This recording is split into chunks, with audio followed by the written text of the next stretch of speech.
Okay, we're at this traditional nata spot. This is a something doro. It's like a ham and cheese pastry. Really good. Yeah, espresso coffee. And then this is the nata. This is just like a really traditional like pastry-ish thing that they have here in Portugal. Try that. Started with the monks. And the monks. evidently the secret recipe is still a secret. Still a secret.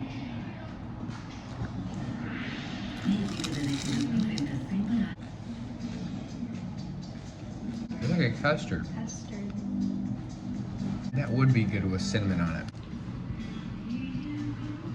Again, another Fleetwood Mac cover. They love their American music covers here. This is actually really good.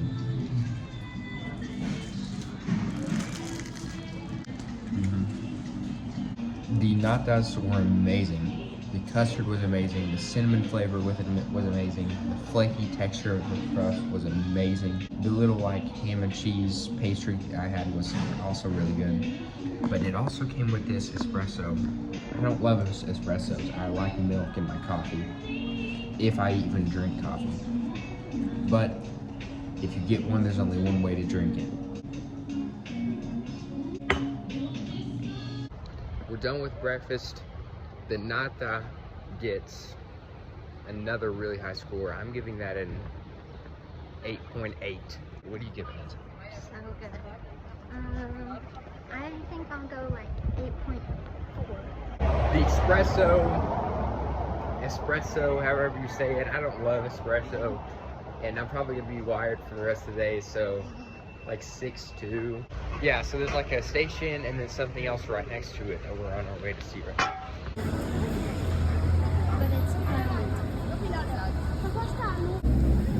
Everything around us has been pretty cool. This is the train thing. It's actually under construction, but something sad I'm seeing is look at this. Look how intricate and beautiful that old like architecture is, and then like you get over here, it looks like communist regime something. It's kind of sad, but the dichotomy. I don't know. We are in Sao Bento station. Have you ever took a train and then this was your greeting?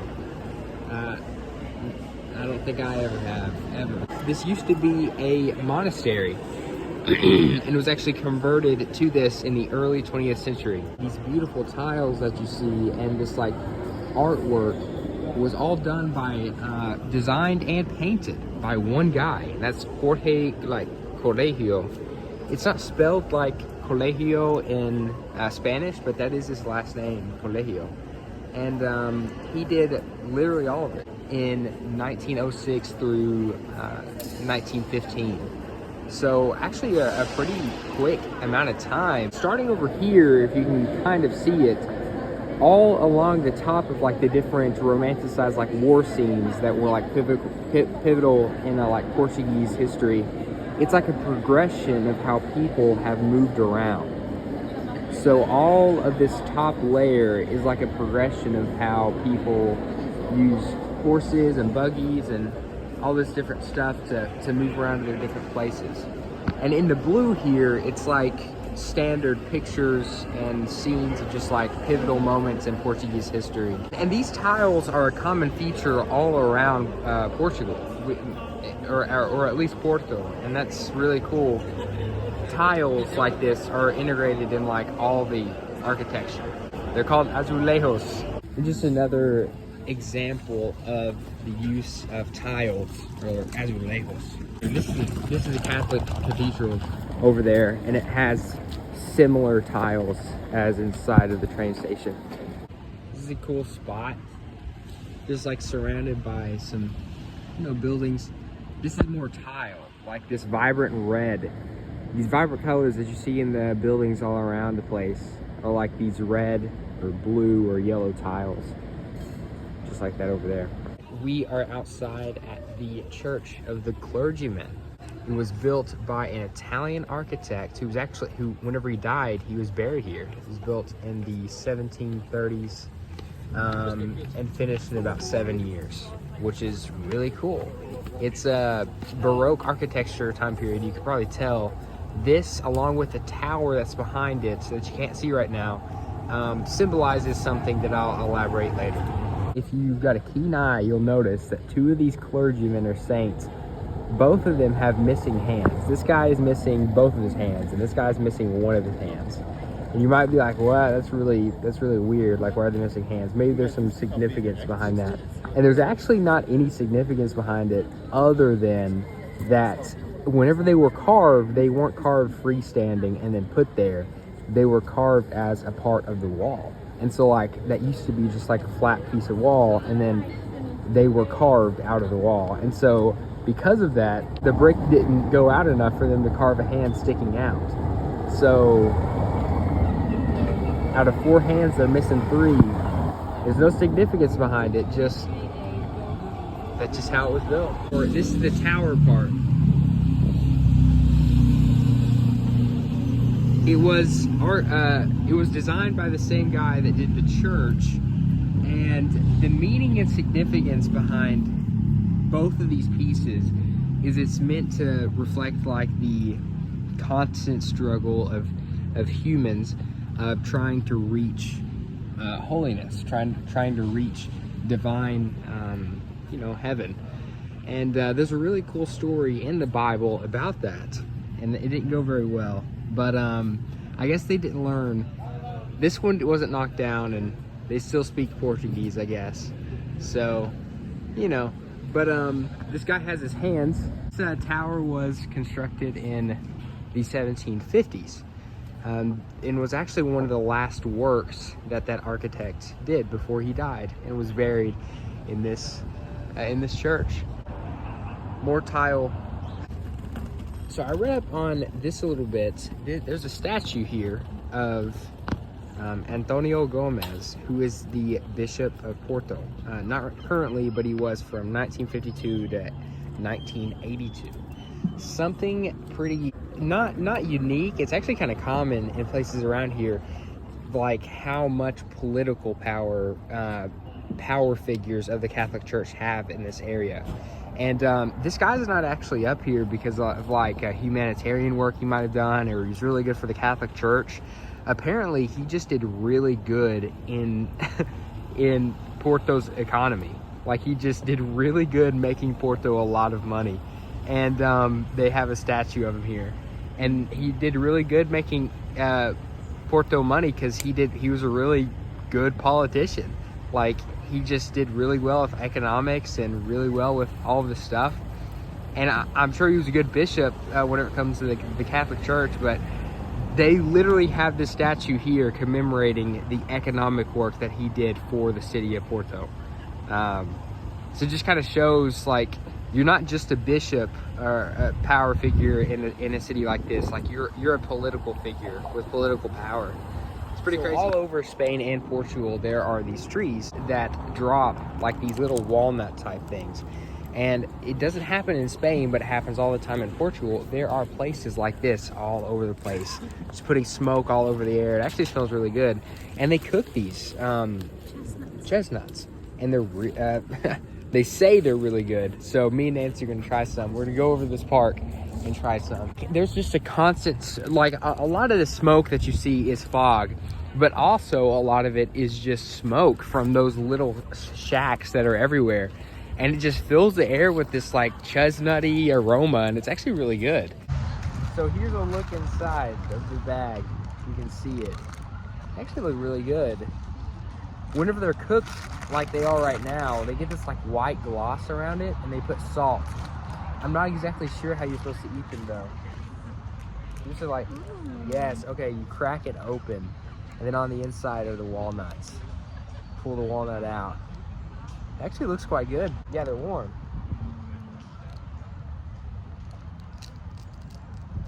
Wow, that is a really interesting and unique flavor in a good way. They're actually really good. What do you think? It's like a very interesting texture. It like tastes hardy. Like it's like Yes. very hardy.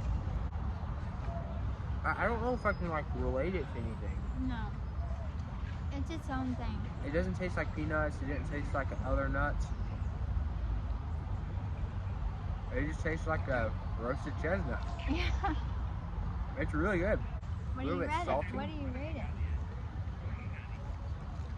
So if I'm rating it on a scale of just like all other food, a 5.9. Not because they're bad, but like if I'm comparing it to other food, then it's like a 5.9. If I'm comparing it to like snacks that I've had, I would say it's like an 8. It's not bad. I just found, I just ate another one of these, and I know like what to compare it to now.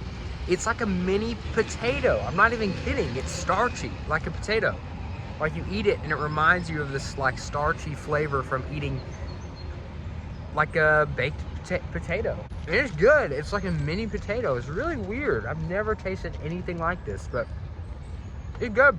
So walking around in this park, and one of the weirdest things that are over here are these heads sticking out of this pond. You're like, they drowning? What's going on? But it's actually an art piece calling back to the Barco time period, that Baroque time period that went through all of Portugal and all of Spain and everything. The artist in 1994, this was commissioned and it was set up. It's a callback to how people felt that during the Baroque time period, angelic heavenly attributes came down and like rested in human building and human art and human language and everything. And so these are not drowning men. They're supposed to represent angels coming out of the sky and coming down to people, because the water reflects the sky.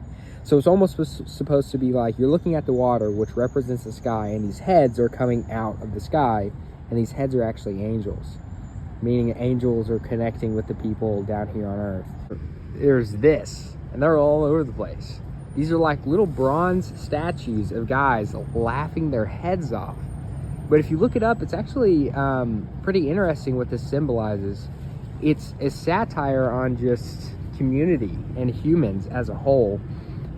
The artist was saying like, oh yeah, these guys are laughing so hard, but they're frozen. There's nothing really going on. Like there's no joke, there's no funny song, there's no anything. These guys are laughing so hard, but in this scene, there's nothing going on. There's nothing that's being laughed at. There's nothing of significance going on. And it's really just a commentary on how people will just play along with themselves and just go along with what society like says and does what's funny, even though there's nothing really funny there. There's nothing really of significance there. It's frozen. It's not real. Nancy's not frozen though, so she's real. Yeah, stuff going on in this head. Yeah. This is a very fitting ceramic piece. Right over there on the bench, somebody had the time of their life last night or something. I guess this is the place to do it. This is a bookstore that has a really hard name to pronounce, and I'm not going to try it. Apparently, J.K. Rowling lived here and got inspiration for her famous Harry Potter series while living here. And this place claims that she went here all the time, and they turned it into like it's still technically a bookstore, but you got to pay to get in, and there's lines. I kind of hate places that do that, so I'm not going to talk about it that much. So right here is the Fountain of the Lions. It's really cool, and my immediate knee-jerk reaction looking at this, oh my gosh, what a beautiful like turquoise color. And it was actually made in 1882 or 1886. They don't really actually have the records exactly. And it's bronze. And so all this water over the years have turned it this like stunning like turquoise color. Not even like the Statue of Liberty, to where it's kind of like this dull, like greenish color. It's just like very vibrant and dark, like turquoise. Pretty cool. So these two churches are side by side, and they're actually built at different times, different levels of construction, and this has a history. So on this far left side, This was originally part of a convent for nuns, part of the Carmelite society, something like that. So the nuns would come here for just a part of like a worship and prayer, silence. And 100 years later, the friars of that same Carmelite community built this for themselves. So in the 1600s, this was built for the women's. In the 1700s, this was built for the men. And as you know, nuns and friars at this time, as you might know, they aren't allowed to have any romance, no romance, which I think is one of the biggest atrocities in the Catholic Church. In this middle part right here, you might notice like this column. This column is called the house no one lives in. It's like this 3-meter-ish wide house that a deacon would live in, a priest would live in, and make sure nobody went in between. So people would live in these places sometimes and pray in these places, and they weren't allowed to intermix. And so as like a symbolic sign and a physical barrier, they built this little house in between to make sure nobody went in between the two places, which again I think is horrendous. Very intricate and ornate. This has more of a Baroque architecture, and this has much more simple architecture because this came 100 years after. This one does have one bell tower, and there's actually 2 connected to this one that you can't see right now. Pretty cool. So I don't know if it's an evangelical Christian or any Christian, whatever, but most people know that the corruption in the Spanish and Portuguese Catholic Church. And I'll put these, this is some Sharpie that's been written on the walls of this prominent Catholic church. And I'll put the scripture up here, but it's literally, the guy who wrote this is just calling the church out specifically, which is pretty funny. They love their tile, man, and for good reason. It's beautiful. This is like literally the same tile from the same period. This church was built much before, but the tile itself is from the same time period, 1905, as the tile that was made and painted on in the train station. Just the only thing different is, you know, it's religious depictions, stuff like that. Okay, so here's another one. This is the Church of Saint Nicholas. And it's very blue and very ornate. There's Mary, the Mother of God, sat at the very top of the church. And under that, you might notice there's a little crest. The crest is the symbol or the coat of arms. This takes a little bit of explanation. This is the main ecclesiastical building for a community of different parishes in Porto. So this is like their headquarters. And way back in the day, these different parishes came together and formed a community that would sponsor certain politicians that would do what they wanted. So they would sponsor politicians that would, you know, tax the church less and just do stuff like that. All that to say, that crest is the symbol for that community of parishes. So once again, just another way the Catholic Church is involved or was involved in politics in Porto. All right, we are walking the Don Luis Bridge right now. The man who, designed the Eiffel Tower, his last name is Eiffel. The guy who designed this bridge was his protege. And so if you look at it, kind of looks like the Eiffel Tower, just a little bit. You can see it, I think, in the cross and the cross beams. Yeah, so pretty cool bridge, good view. Look at that. Me and Nancy are at a chocolate experience place. We're gonna go to another one because this one's like kind of majorly monetized, but I got a little cup of chocolates and Nancy got a cup of chocolate with kombucha in it, so we're gonna try that. This tastes like the type of chocolate that you get whenever you buy like a chocolate Easter bunny, like that super cheap chocolate. A 3.2 out of 10. We're gonna go to another one. Nancy doesn't like her kombucha. So me and Nancy just ate dinner, and we're like 10 minutes outside of like the main like tourist area of Porto. And, we're like 10 minutes outside, and there's like nobody here. It's like really quiet. There's like a few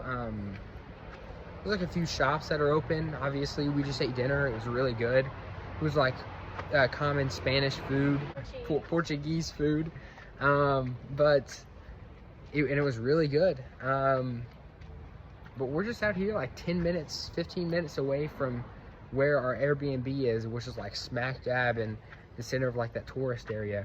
And it's really calm and quaint and quiet, and it's pretty cool. And I've done like a bunch of different videos of like tiles being utilized in architecture in like the main Porto area. And it's not just like the touristy areas. Like it's just in like common houses and design, like there, right over here, right behind me. Like they just use tiles in almost everything around here.